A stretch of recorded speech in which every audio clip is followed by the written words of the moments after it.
Bom, a planilha ela tem 4 sheets, né? A de instruções, despesas, receitas e resumo. E basicamente aqui nessas duas é onde vai acontecer, né? Onde a gente vai alimentar com informações para que a gente consiga validar tudo na aba de resumo, que é o que nos interessa. Aqui a gente pode ver que está tudo em branco, está tudo zerado. Isso porque a gente ainda precisa alimentar as despesas e as receitas. Conforme a aba de instruções, a gente precisa digitar o nosso saldo inicial aqui na linha 13, né, na coluna C, que é basicamente o valor com o qual a gente já vai iniciar o ano, né? Então, imaginando que a gente vai fazer aqui um controle de 2025, eu trouxe de 2024, vamos supor aqui um valor de 50 mil reais. Mais para frente, a gente vai entender no que vai influenciar, onde vai interferir esse valor, mas obviamente já antecipo que é aqui na sheet de resumos. Bom, a gente tem as despesas e as receitas. As despesas elas são um pouco mais complexas porque a gente, como brasileiro, entende o quanto do nosso dinheiro pode se perder pelo caminho ao longo do mês, a partir do momento que o salário cai na nossa conta, com a diversidade de coisas que isso pode acontecer. O trabalho, basicamente, ele envolve o seguinte. Aqui na coluna A, a gente tem as categorias que entendemos que podem envolver as despesas da pessoa que vai utilizar a planilha. Então, tem gastos com filhos, pagamentos do débito, educação, entretenimento, despesas diárias, presente, saúde, casa, seguro, animais de estimação, tecnologia, transporte, viagens, seguro, serviços, enfim, são muitos, né? E aqui outros. É importante que, se a pessoa ela não queira utilizar algum desses tópicos, ela, como está aqui na planilha de instruções, ela pode renomear, né, ou até mesmo excluir. Só que se a pessoa excluir, aqui na aba de resumo, vai perder a referência por conta da fórmula. Então, a gente recomenda, o que o mais adequado seria simplesmente ocultar. E aí, esses nomes que estão aqui, né, não necessariamente você precisa usar todos, mas aqui na aba resumo ele vai trazer todos esses nomes, né? Só os tópicos que a gente separou. Então vamos começar. O que a gente precisa fazer? De início, a gente tem que preencher o que a gente entende que é uma despesa fixa, que são aqueles valores que vão se repetir mês a mês ao longo do ano inteiro. Então, como podem haver muitas despesas, às vezes pode ser um pouco trabalhoso ter que preencher uma a uma, ainda mais quando algumas delas são iguais ao mês anterior. Então aqui na coluna B, a gente vai flegar na checkbox, essas caixinhas aqui, aquelas despesas que eu entendo como sendo algo fixo. Né? Então vamos parar para pensar primeiro no seguinte, o que eu vou utilizar aqui? A gente percebe que tem algumas linhas que estão agrupadas, então eu já vou inicialmente separar aquilo que não vai ser útil para mim. Então vamos supor aqui, pelo menos num primeiro momento. Vou recuar aqui a que se refere a presente, certo? Vamos ver o que mais aqui. Saúde, importante, casa, ok, seguro, beleza, mais estimação, tecnologia, transporte, serviço de atividade, vamos colocar esses outros aqui por enquanto. Vamos deixar outros, pode. É interessante a gente ter algo um pouco mais genérico. Vamos ter todas as outras aqui. Ok. Eu vou flegar agora que eu entendo por ser fixo. Então, gasto, por exemplo, com babá. Eu entendo que se eu pago um valor em janeiro, eu vou pagar em fevereiro, em março e tudo mais. Lembrando que todos esses gastos que a gente entende por fixo, obviamente eles podem sofrer algum ajuste, mas depois de ajustado, também não vai haver alterações. Né? Então, débito. Cartões, brinquedos, escola. Bom, escola também vai ser fixo. Impostos, empréstimo, financiamento, cartão de crédito, mensalidade escolar. Bom, vou colocar uma mensalidade escolar e eu vou deixar o escola para outros gastos com escola que não seja a mensalidade, né? Um pouco mais abrangente. Vou deixar aquele de baixo flegado e esse aqui não. Livros, shows, jogos, bom, tudo isso aqui pode ser gastos esporádicos, né? Peças de teatro, TV, ok. Tudo que é isso aqui eu vou deixar normal. Supermercado, restaurante, beleza.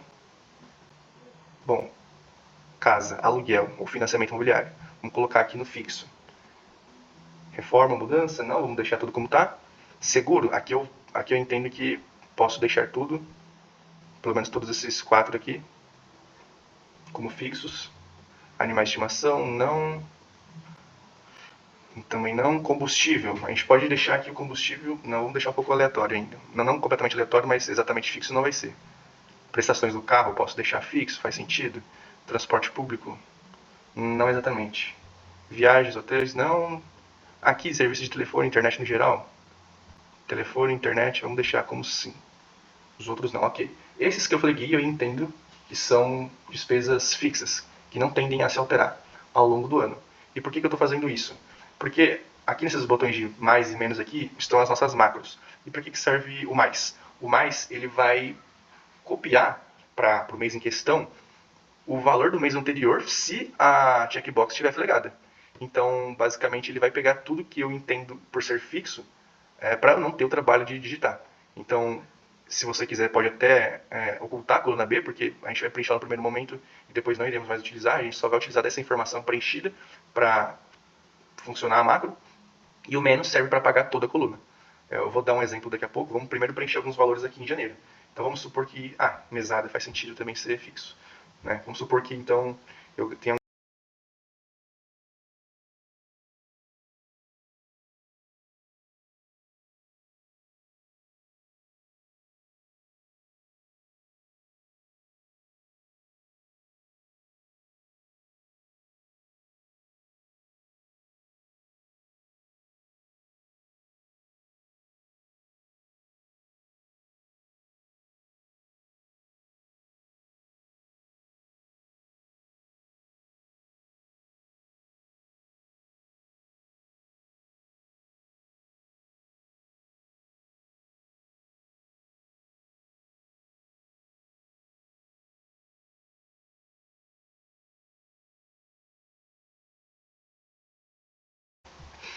e o outros, a princípio, vou ocultar também. Ok, ficou assim o meu preenchimento para janeiro. Né? Agora eu vou explicar vou mostrar na verdade como é que funciona. De cada lado de mês tem um botão de mais, outro de menos, né? O janeiro não tem o mais, porque não tem valor para trazer de mês anterior, por ser justamente o primeiro mês do mês. E agora, quando eu apertar o mais, vai rodar a macro, e ele vai copiar para a coluna de fevereiro todos os valores do mês de janeiro, no caso da box estiver flegada, porque ele entende que é fixo. Então, quer ver? Pronto, rodou a macro, e tudo que não tem, que está zerado, é porque ele rodou, colocou a fórmula, mas não tem a box flegada, então ou eu deixo em branco, porque é um gasto que não ocorreu, ou eu vou adicionar manualmente, né, por ser uma despesa esporádica. E aqui eu posso vir, fevereiro, eu tive um gasto de R$ 50 com atividades, por exemplo. Saúde não, saúde dos filhos não, escola não, brinquedos, gastei aqui R$ 80 com brinquedos, sei lá. E eu posso vir fazendo alguns ajustes, né.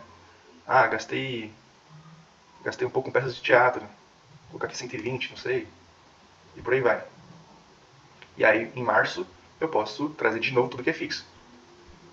Mais uma vez tudo que é fixo. E agora, para mostrar a funcionalidade da de menos, eu vou apertar aqui e ele vai pagar toda a coluna de março. Ó. A coluna de março está com a fórmula rodada pela macro por completo, né?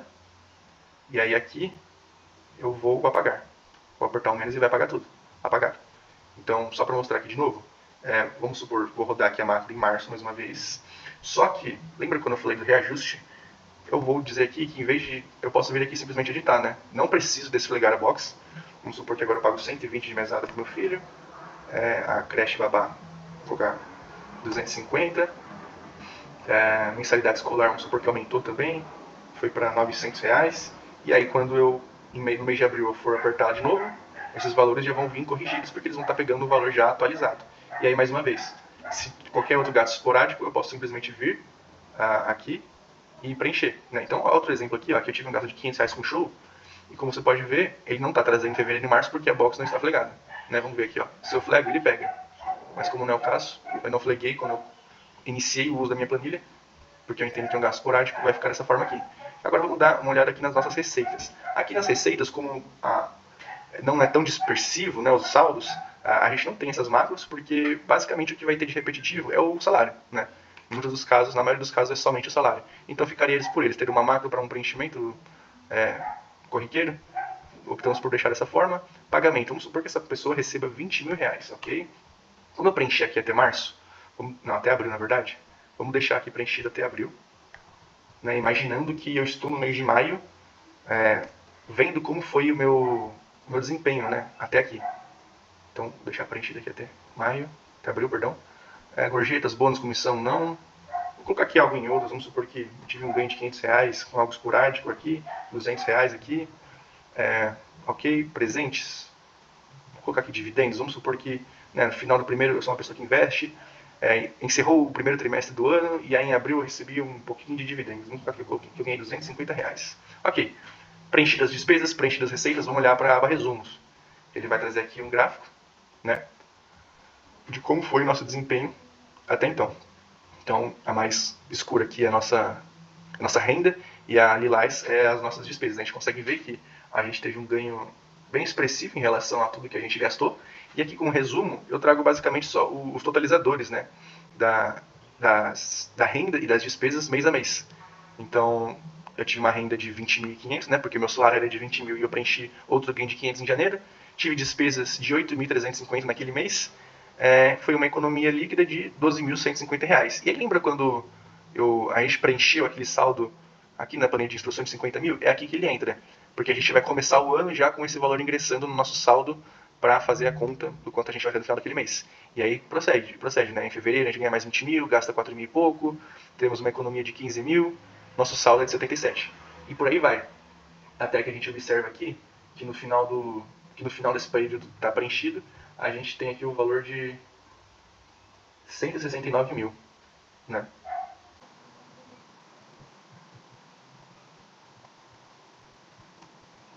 Ok?